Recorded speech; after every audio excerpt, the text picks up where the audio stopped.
भारत ने पाकिस्तान को घर में घुसकर मारा है। उसके बाद से पाकिस्तान से लगती हुई राजस्थान की सीमा पर भी भारी तनाव है। जो एयरक्राफ्ट हैं, लड़ाकू विमान हैं, वो रात भर आसमान पर मंडराते रहे हैं। बॉर्डर इलाके में बड़ी संख्या में अल्पसंख्यक समुदाय के लोग भी रहते हैं। जो सम का इलाका है, उस इलाके में बड़ी संख्या में है। इनसे बातचीत करते हैं कि एयर स्ट्राइक के बाद जिस तरह से हालात आप बॉर्डर पर देख रहे हैं, क्या सोचते हैं लोग, कितनी तैयार हैं? यहाँ की जनता बिल्कुल तैयार है और फौज के साथ हर तरीके से कंधा मिला के पाकिस्तान से लड़ने के लिए तैयार हैं। और जो भारत की सेना ने स्ट्राइक किया है, उसको यहाँ बहुत बड़ी खुशी है। जो पहलगांव में बेगुनाह लोगों को कत्ल हुआ था, उसका बदला भारत ने लिया है। इसको लेकर इस क्षेत्र में बिल्कुल खुशी है। क्या नाम है आपका? मठार भाई, ये जो पाकिस्तान सीमा पर तनाव है, 65 और 71 में भी देखा गया था। यहाँ के लोगों ने मुकाबला किया था उसमें पाक फौज का। इस बार क्या सोचते हैं? इस बार भी हम इस साथ है, फौज के साथ हैं, हम तैयार हैं। बॉर्डर के लोग जितने भी हैं मजबूत लोग हैं, हम फौज के साथ पहले भी थे, आज भी हैं। हम हर टाइम फौज के साथ तैयार हैं। क्या नाम है आपका? करीम खान जी, सम के इलाके में जो गांव है, ज्यादातर अल्पसंख्यक समुदाय के गांव हैं, जहां पर वो सेना के साथ मिलकर रहते हैं।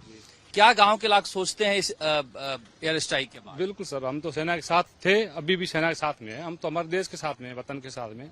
अभी जो बेगुनाह लोगों को मारे गए हैं, तो हम तो हमेशा उनकी मजम्मत करते हैं और हम सेना के साथ में होकर हम लड़ेंगे पाकिस्तान से, कोई दोहराया नहीं है। बिल्कुल खुशी से लड़ेंगे, बिल्कुल। उस समय जब लड़ाई हुई थी 71 वाली, तब भी बड़ी संख्या में लोगों ने सेना का साथ दिया था। जी बिल्कुल, हाँ। जैसे बड़े बुजुर्गों से सुनते हैं, हमारा तो जन्म भी नहीं था उस वक्त, तो उस टाइम भी यहाँ के जो बॉर्डर इलाके के लोग हैं, वो बिल्कुल जो संभव मदद थी फौज की थी। जैसे ऊँट किसी को उपलब्ध कराना है या पानी पिलाना है, तो हर तरीके से अभी भी फौज के साथ हैं यहाँ की जनता।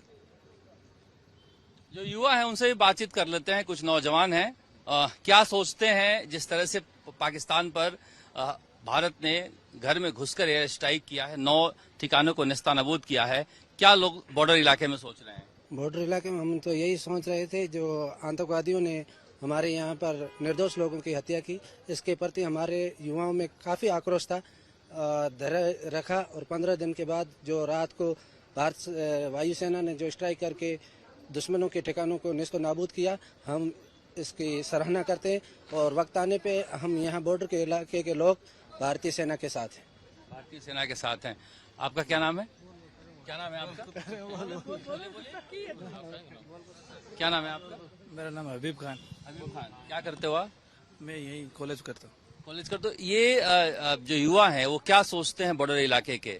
युवा बहुत खुशी की लहर है। हम मिलिट्री के साथ है युद्ध करने के लिए।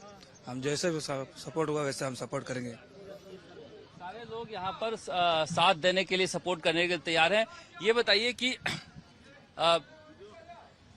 तनाव की वजह से गांव भी खाली करना पड़ सकता है, पहले भी किया गया है, तो उस लिहाज से भी तैयारी है? हाँ बिल्कुल तैयारी है। जैसे ही फौज कहेगी हम फौज के साथ में, गांव तैयार करने के लिए साथ हैं। जैसे ही हमसे मदद लेगी सब तैयार हैं।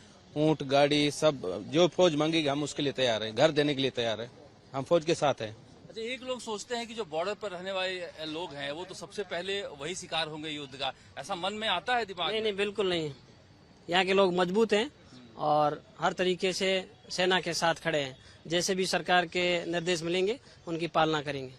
तो रात को तो बहुत सारे एयरक्राफ्ट जो आसमान में गड़गड़ा रहे थे, क्या सोचा आप लोगों ने सुनकर ये आवाजें? बिल्कुल, यहाँ की सरकार और सेना पे बहुत बड़ा विश्वास है, तो किसी तरह का भय नहीं था, क्योंकि पाकिस्तान के पास तो कुछ है ही नहीं, वो खुद भिखारी है। तो किसी पाकिस्तान का कोई डर है ही नहीं यहाँ की जनता को। बिल्कुल नहीं। बहुत सारी रिश्तेदारियां भी है यहाँ के लोगों के पाकिस्तान में। क्या लोगों से बातचीत हुई उधर? वो भी डरे हुए हैं या क्या कुछ?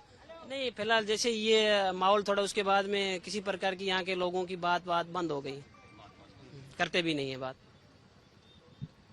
ये स्थिति है जहां पर आप देख सकते हैं कि जो बॉर्डर इलाके पर बड़ी संख्या में मुस्लिम समुदाय के लोग रहते हैं, वो कह रहे हैं कि हम 65 और 71 में भी इसी तरह से आर्मी के साथ मिलकर लड़े थे। जब ऊंट की जरूरत पड़ी तो ऊंट दिया, या फिर पानी की जरूरत जहां पड़ती थी पहुंचाते थे, कंधे से कंधे मिलाकर काम किया था। इस बार भी सारे के सारे गाँव तैयार हैं पाकिस्तान से मुकाबले के लिए। जिस तरह से भी भारत सरकार या सेना का कोई भी आदेश होगा, गांव के लोग पूरी तैयारी करके बैठे हुए हैं।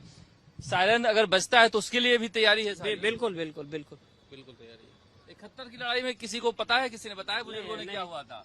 ये बात ही करते हैं उस टाइम जो भी सेना को जरूरत पड़ी, किसी को रास्ता बताना है या फिर ऊंट की जरूरत है, तो जो भी सहयोग था वो किया था। सुनते हैं, हमारा तो जन्म भी नहीं था उसमें।